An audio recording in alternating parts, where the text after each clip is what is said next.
imager. So I'm going to download for Windows. And then when you pull up the imager, it's going to look like this. All right, Miss Sally, so far so good.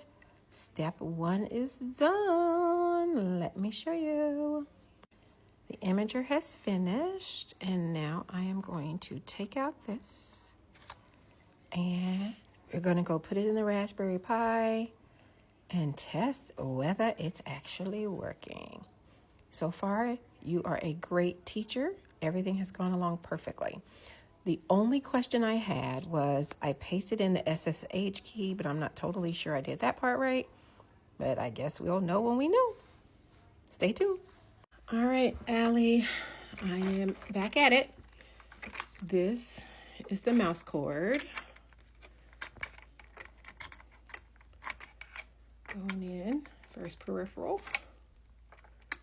Get in there, bub. Mouse cord. Second peripheral is going to be my keyboard. Here's my keyboard. Going in. Keyboard. There's the Raspberry Pi 4B. Okay, there's my monitor.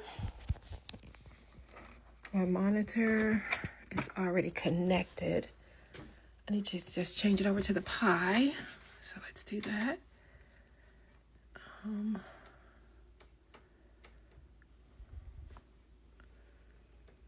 Let's see here. Input source.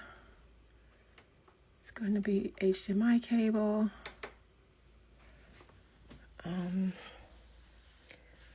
There's my Pi giving me the sad face because it doesn't have an operating system.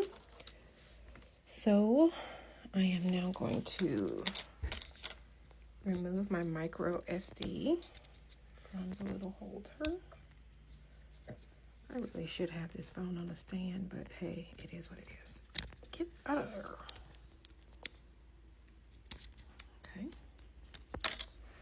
And now I'm going to try to stick it in here. Hold on. Where does it go? Hold on. All right, Allie.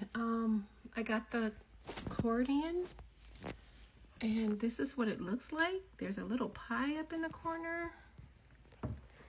Let me move the mouse around. Does this mean it worked?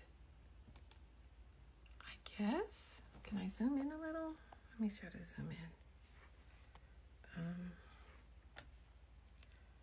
It's a little blurry, but can you see? Does that mean it worked? I don't know. My internet isn't working either. I don't know what's going on here.